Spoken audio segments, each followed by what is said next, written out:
My name is Keith Morris. I'm a freelance photographer based in Aberystwyth. My favourite camera would be whatever camera I have with me on that day. I mean, I'm not particularly worried about the kit. I mean, I'm in the business of making pictures. So if I use a camera like this, which is a small Fuji compact mirrorless camera, or I have a fleet of Nikon D4 cameras with big lenses, they all do different things. So I don't particularly have a favourite camera per se. I just use whatever I happen to have to hand, and it could be a mobile phone. It hasn't got to be a high-end camera.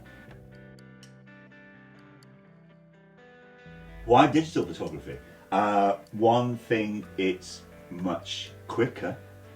These days I supply my pictures to newspapers and magazines all around the world, and I can literally be sending my pictures from my camera via my phone while I'm out on location doing the work. So by the time I get home from a job, the pictures are already with my client in London or New York or wherever. There's a film look to a picture that is shot on film. It's very hard to put into words, but you can certainly see it in a print. It's almost impossible to judge it on a computer screen because you already then moved from analog to digital to see it on a computer screen. But if you see two prints side by side, then I still think you can tell which one was shot analog and which one was shot digital. The digital ones tend to be sort of cleaner looking. There's a certain smoothness to analog images, partly because they're mostly using pre-digital lenses, which are, in a sense, not as sharp as digital lenses, but have a kind of this kind of essence about them. And sometimes I do use old film lenses on my digital cameras to get that bit of a filmic look to the stills that I'm making. Part of me would like to have the time to go back to film. I still have my film cameras.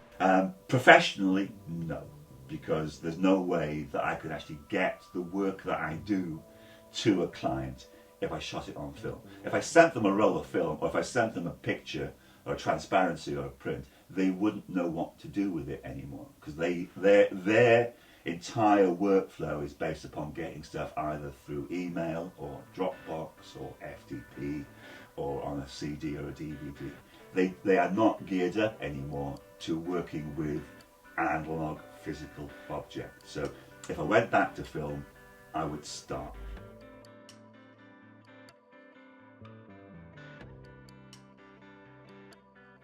Digital photography will, as it is now, will remain the dominant form of image making in the world. What will change is the equipment we use to make the images on. Fewer and fewer people will be using big SLR cameras.